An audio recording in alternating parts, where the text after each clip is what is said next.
Tan Sri Michael Yeo, the President, KSI Strategic Institute for Asia Pacific. Tan Sri Muhammad Iqbal, my fellow Taiping Lang, Deputy Chairman, KSC. Dr. Pramjit, President, Malaysia Association of Private Colleges and Universities, MAPCHU.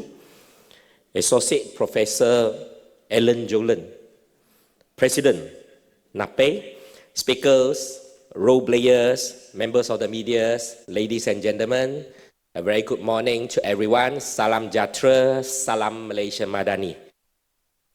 First of all, my brothers and sisters, it is my great privilege, of course, to start the morning by listening to the very, very interesting speech from our Deputy Chairman, Tan Sri Muhammad Iqbal. He has mentioned about the budget given to the Ministry of Education this year, approximately 59 billion, plus all with the KPT's or Kementerian Pendidikan Tinggi's budget, it will come up to a huge figure of 75 billion. Of course, if we are talking about the 59 billion that the MOE or the Kementerian Pendidikan Malaysia is in hand, the more budget will only mean that the heavier responsibility of every one of us. And of course, this morning is very blessed that to be given an opportunity to be here together with all my brothers and sisters who are very much passionate in education in this 2024 National Education and Learning Summit, Innovating Education for the Future. As we gather under the theme of Innovating Education for the Future, we are also joined by a shared commitment, not just witness the evolution of education, but to lead, particularly from our vibrant, diverse Malaysian perspective. I would like to thank the organizer, KSI, as well as the collaborators, MAPCHU and NAPE, for inviting me to speak, to give these opening remarks to every one of you prior to the start of the full-day conference. Allow me to share about the Ministry of Education Malaysia policy directions, brothers and sisters, starting with a transformative journey towards 2027 school curriculum Persekolahan 2027. This new curriculum is built around 7 domains. Number 1, personal development. Number 2, communication. Number 3, responsibility, digital fluency, diverse literacy, thinking skills, and of course, lastly, lifelong learning. Each domain is crafted to nurture a well-rounded individual who is ready not only to tackle life challenges, but to excel in them. From preschool to the upper forms, our curriculum strategy is tailored. We are aiming to tailor to grow with our students together. And the implementation will be phased, brothers and sisters, starting with our youngest schoolgoers in year 1 and Form 1 in year 2027, ensuring that every step is taken thoughtfully and that feedbacks from all stakeholders are considered. That's why we are here this morning. The invitation was actually extended to my minister, YB Puan Fadlina Siddiq, and she has initially agreed and informed the organizers that she will be here this morning. However, unfortunately, she has another schedule, equally important schedule in Kelantan.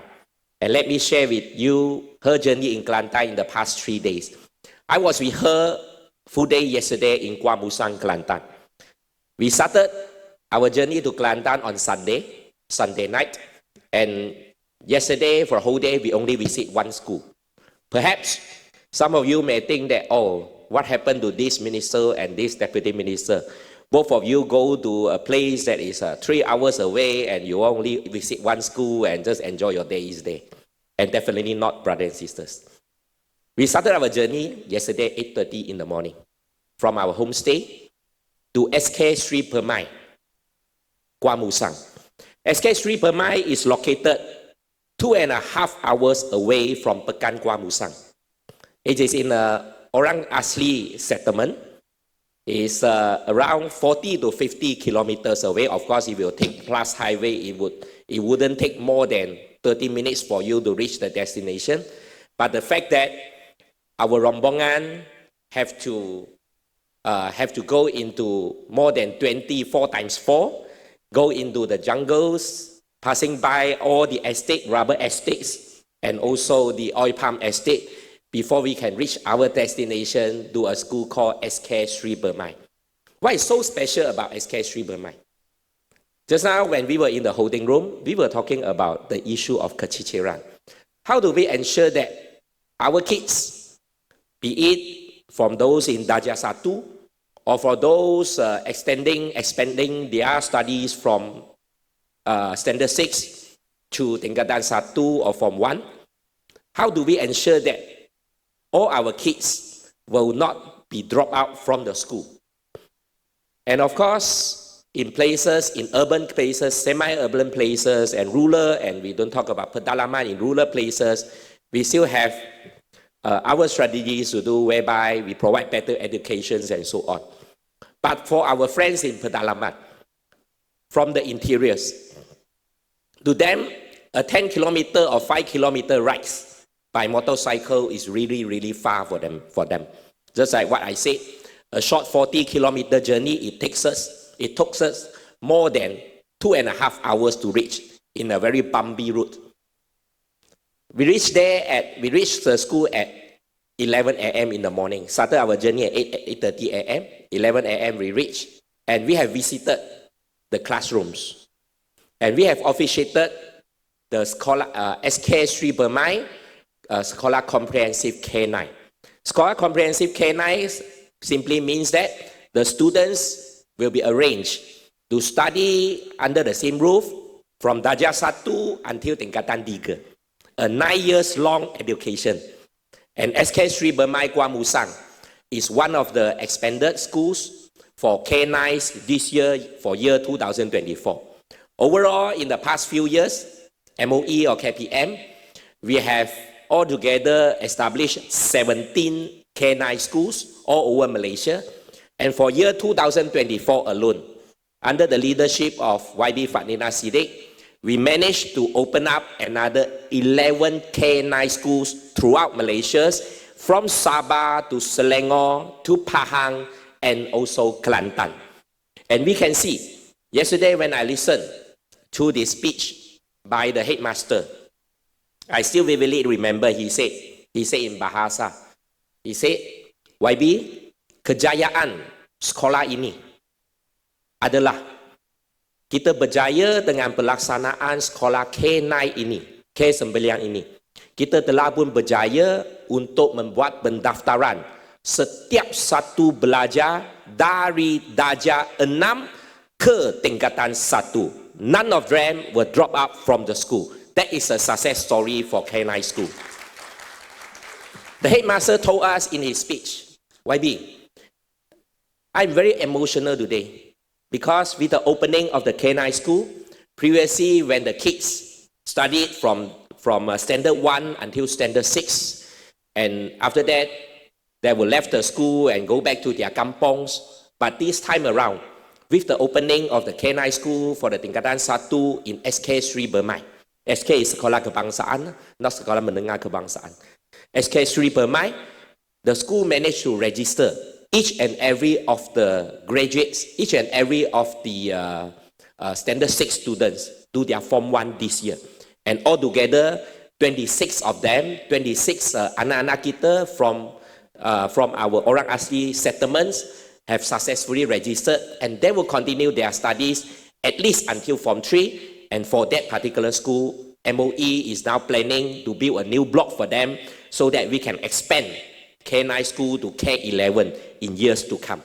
And of course, this is one of the focus for MOE in the next few years for the expansion of K9 and K11 to provide equal education opportunity to all and to ensure that we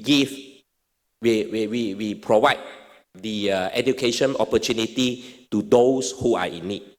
Brothers and sisters, ladies and gentlemen, when we talk about the future or the directions of Ministry of Education. Dr. Sri Iqbal has mentioned about few points just now. Number one, STEM. Number two, TVET. And of course, not to forget, digital education, the streamlining of the preschool, and of course, curriculum. These are the few methods, few areas where the education minister has set up different task force for us to study, for us to listen, and for us to formulate policies in years to come. When we talk about TVET education, Minister Fadina Side has said in many occasions, in future, we do not want TVET education to be perceived as a secondary opportunity for education. We want to make TVET education as part of the Arus Berdana, as part of the mainstream education. We want to make TVET education as part of the educations that our kids and our students will opt for and will choose in their decision in education. That is number one. Number two, if we talk about STEM, we are looking for a 60% enrollment for Tingkatan 4 for Form 4s overall in Malaysia. And so far, we only have police who have achieved 60%, followed by Kuala Lumpur, Perak, and so on. And we only have police which have achieved 60%, and we still have a long way to go. But again, a special task force was formed and headed by the EPRD, and we hope for the inputs, suggestions, comments from every one of you so that we can achieve the target of 60% that we have been aiming for years. Lastly, we talk about digital education. For the tema for Hari Guru this year, we have a special tema, Guru Jauhari Digital, Aspirasi Malaysia Madani. We are aiming and we are encouraging our teachers to be well-versed in digital education. And that's why in this year's Teachers' Days theme, we have made digital education as a very, very important shout-out for the Ministry of Education. As we continue with our discussion for the topic today, Innovating Education for the Future. When we talk about the future of education in Malaysia, let us look at what we have done to enhance or to promote the digital education in Malaysia. Last November 2023, a month prior to me taking over office of the Deputy Minister, our minister have launched the National Digital Education Policy, and whereby we are aiming to enhance and empower our students in key areas such as innovation, scientific data analysis, problem solving, and effective communication. The National Digital Education Policy is built around 6 strategies that are crucial for the digital empowerment of our education ecosystem. That include digital proficient students, competent digital educators, visionary digital leadership culture, empowerment of digital information infrastructure, quality digital content, and committed strategic partnership.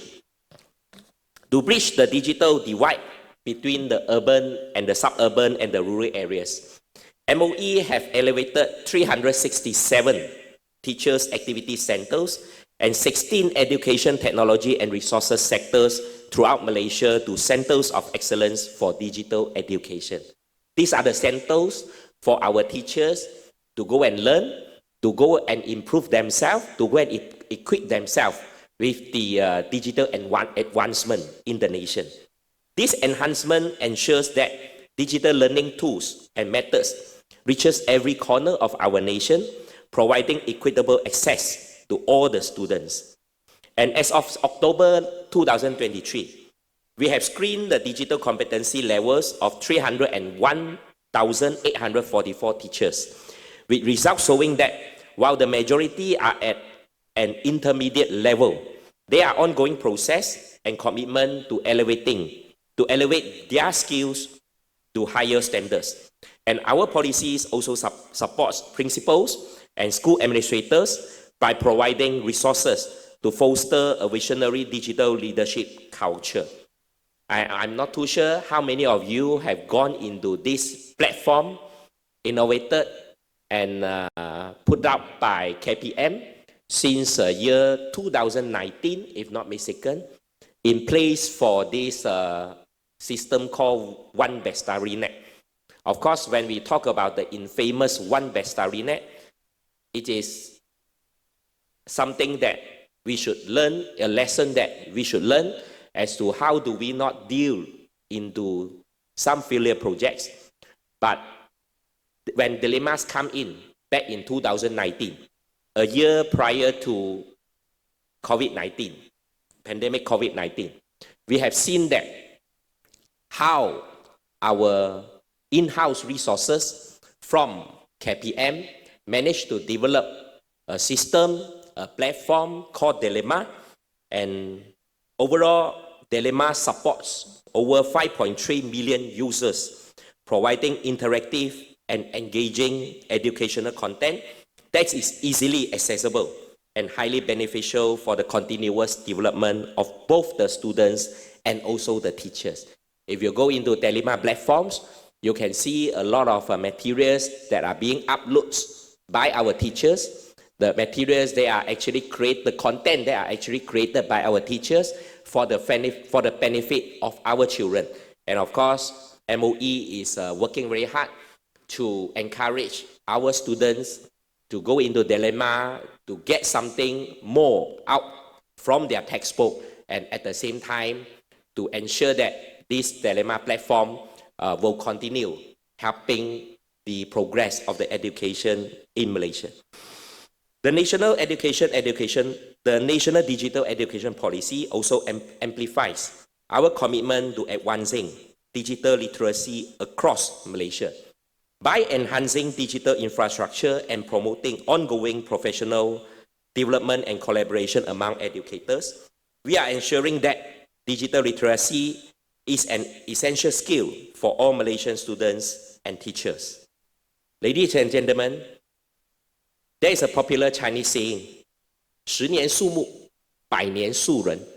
It takes 10 years for us to plant a tree or to grow a tree, but it takes 100 years to nurture a person. And that's where YB Buan Fadina Sidek always emphasize when we are putting our effort in enhancing and in progress in making sure our education progress, what we need is we need patience, we need love from amongst every one of you. Without the patience and love from the educators and from every one of you, we won't be able to achieve what the KPM has been inspiring for so long. And of course, we look for cooperation and support from every one of you. From teachers and educators to educational institutions, all of you and all of us play an important role in guiding and nurturing our young ones. With this, I would like to invite each and every one of you, from educators to industrial leaders and community leaders, to join us hand in hand in this transformative journey to advance educational excellence in Malaysia. Together, we can harness the power of digital innovation and collaborative effort to ensure that our students not only succeed, but excel the evolving global landscape. With this, I would like to thank the organizer, KSI, again for inviting us from KPM to be part of the Education and Learning Summit for year 2024. And with this, I wish you all a very smooth and successful Learning Summit, and let us work hand in hand for the future of our education, and let us work hand in hand for the betterment for our anak-anak murid in the nation. Thank you so much. Thank you, young brother.